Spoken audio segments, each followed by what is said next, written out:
लखीसराय क्षेत्र का और पूरे मुंगेर लोकसभा क्षेत्र का विकास में हम लोगों ने पूर्ण योगदान दिया और भरसक हम लोगों ने प्रयास किया है कि लखीसराय और पूरा मुंगेर लोकसभा क्षेत्र एक विकसित लोकसभा क्षेत्र के रूप में आए। तो इसलिए हम लोगों ने काम किया है और काम के आधार पर हमारे नेता आदरणीय मुख्यमंत्री नीतीश कुमार जी ने काम किया है। तो हम लोग आदरणीय प्रधानमंत्री नरेंद्र मोदी जी ने देश भर में काम किया है। तो नरेंद्र मोदी जी के काम पर, नीतीश कुमार जी के काम पर, हमारे काम पर हम लोग वोट मांग रहे हैं। हम लोग काम के बल पर वोट मांग रहे हैं। कुछ लोग बिना कुछ किए, जिनका कोई योगदान नहीं है, वह भी वोट मांग रहे हैं।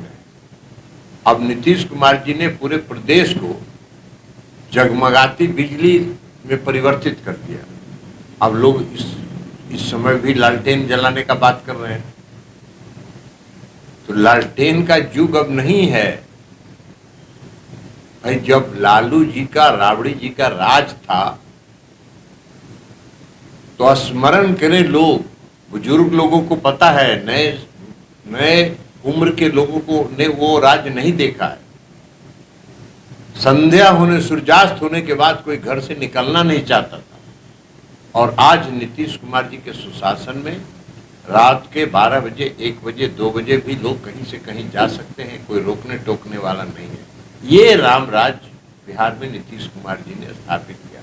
अब कुछ लोग लालटेन लेके फिर से उसी युग में वापस लाना चाहते, जो बिहार की जनता इसको स्वीकार करने के लिए तैयार नहीं। बिहार की जनता ने नीतीश कुमार जी के कार्य को, विकसित बिहार को देखा है। बिहार का विकास दर कई वर्षों से दोहरे अंक में। बिहार का आज वार्षिक बजट 2,60,000 करोड़ से भी ज्यादा है। और लालू जी और राबड़ी जी का राज था तो बिहार का बजट 24,000 करोड़, 25,000 करोड़ रुपए का सालाना होता है। तो कहां से कहां बिहार को नीतीश कुमार जी ने पहुंचा। तो इसलिए हम अपील करेंगे उनसे कि उत्तेजित मत होइए, लालटेन युग में बिहार को मत लाइए, अंधकार में बिहार को मत लाइए। हम लोगों ने काम किया है और काम के आधार पर आपका समर्थन, विश्वास, आशीर्वाद चाहते हैं, उसको आप दीजिए और उत्तेजित नहीं होइए। 13 तारीख को ज्यादा से ज्यादा संख्या में लाइन लगा के 7 बजे से मतदान करिए, यही अपील करते हैं। और सबों से फिर से हम क्षमा मांगते हैं कि जहां हम नहीं पहुंच पाए हैं वहां हम चुनाव के बाद जरूर पहुंचेंगे, उनका दर्शन करेंगे, उनका आशीर्वाद प्राप्त करेंगे, उनका समर्थन के लिए। संविधान कोई बदल रहा है क्या? और देश का कोई संविधान बदल सकता है क्या? हाँ, वो जिस संविधान की बात कर रहे हैं कि सीबीआई, ईडी उनके यहाँ छापा मार रही है, उन पर कार्रवाई कर रही है, तो उस संविधान की बात वो कर रहे हैं। क्योंकि सीबीआई और ईडी संवैधानिक स्वतंत्र इकाई है, तो जैसी करनी वैसी भरनी। हम भी तो अलग रहे कुछ दिन तक एनडीए से, नीतीश कुमार जी भी तो एनडीए से अलग रहे। कहां हम लोगों पर सीबीआई, ईडी की कार्रवाई हुई?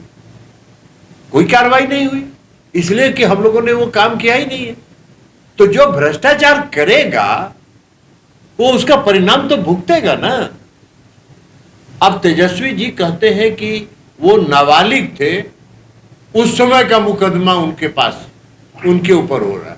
अरे भाई, जब आप नाबालिग थे तो नाबालिग रहते करोड़ों करोड़ के मालिक आप कैसे हो गए? अगर आपके पास ऐसा कोई नुस्खा है तो वही नुस्खा बता दीजिए। बिहार का हर जो गरीब है वो उसी नुस्खा का इस्तेमाल करके बन जाएगा करोड़पति नाबालिग रहते हुए। तो पिता और माता की कमाई बेटा के नाम पर, अब बेटा कह रहे हैं संविधान खतरे में। कौन सा संविधान खतरे में? कहा संविधान खतरे में? कहां कोई संविधान बदल रहा है। हाँ, ये जरूर करिए, जैसी करनी वैसी भर, जैसा कीजिएगा वैसा पाइएगा।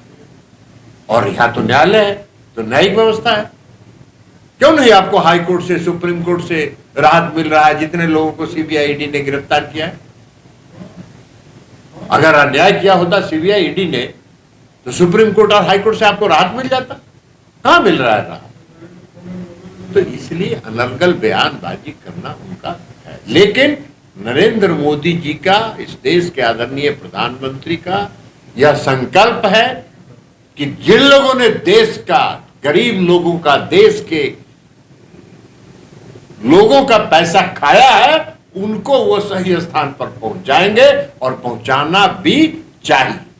सेना को भी सनातनी ने बताया कि इसके खेत में चुनाव होने वाला है क्या? सेना को भी सनातन बताकर कहीं कहीं। अब बताइए ना, सेना को कोई सनातन बता रहा है तो इस देश की रक्षा के साथ खिलवाड़ कर रहा है ना। देश की सीमा पर जाके तेजस्वी जी जाके लड़ाई लड़ते हैं, है? देश की सेना पर तेजस्वी जी लड़ते हैं कि राहुल जी लड़ाई लड़ते हैं? कौन लड़ता है? देश की सेना देश की रक्षा में लगी है और उसको भी आप सनातन धर्म के साथ जोड़ रहे हैं। क्या मजाक कर रहे हैं आप? देश की सुरक्षा के साथ खिलवाड़, मजाक कर रहे हैं।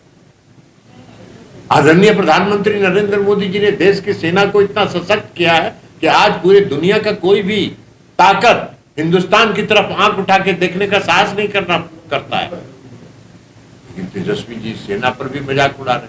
तो अब ऐसे लोगों की बात का क्या जवाब दिया जाए? सर, मुद्दे की बात नहीं कर रही है एनडीए, तेजस्वी यादव का बयान आया है लगातार मुद्दे की ही बात। अभी हमने जितना बात बताया मुद्दे की ने बात किया। विकास कर रहे हैं बिहार में। उनके पिताजी और माताजी से जाके पूछे, उनके पिताजी और माताजी 15 साल तक बिहार के मुख्यमंत्री रहे। बिहार की सड़कों की हालत क्या थी, बिहार की बिजली की हालत क्या थी, बिहार में कानून व्यवस्था की हालत क्या थी।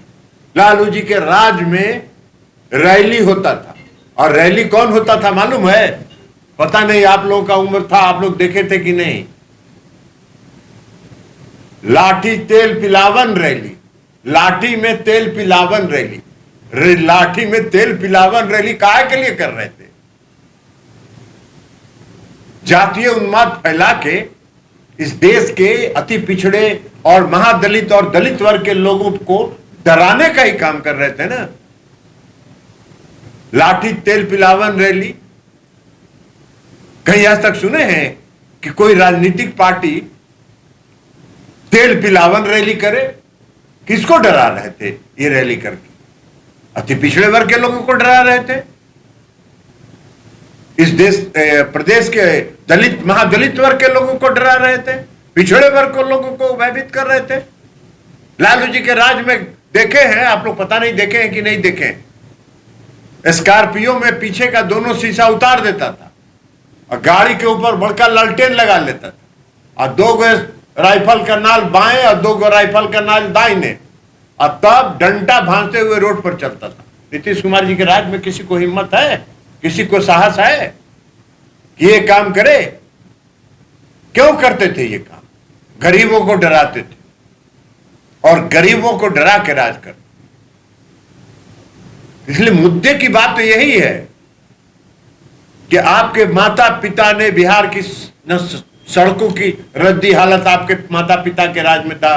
बिजली कहीं नहीं थी, कानून व्यवस्था खत्म था, अस्पताल नहीं था, स्कूल की बिल्डिंग नहीं थी, बच्चे गाछ के नीचे गांव में स्कूल में पढ़ते थे। आज नीतीश कुमार जी के राज में सड़क है, हर घर बिजली है, स्कूल की बिल्डिंग बन गई, अस्पताल की बिल्डिंग बन गई। लालू जी और राबड़ी जी के राज में कोई सरकारी अस्पताल में इलाज कराने जाता था? आज देखिए सरकारी अस्पताल में लोग इलाज कराने जाते हैं। हम ही लोगों से 100 आदमी पैरवी करता है कि आइए IMS में भर्ती करा दीजिए, Indira Gandhi institute of cardiology में भर्ती करा दीजिए, PMCH में भर्ती करा दीजिए। तो अपने माता पिता से न जाके पूछे कि मुद्दा क्या था। आप जो 15 साल पिताजी और माताजी जो राज किए, बिहार में क्या क्या किए, बिहार को किस दुर्गति में ले गए थे?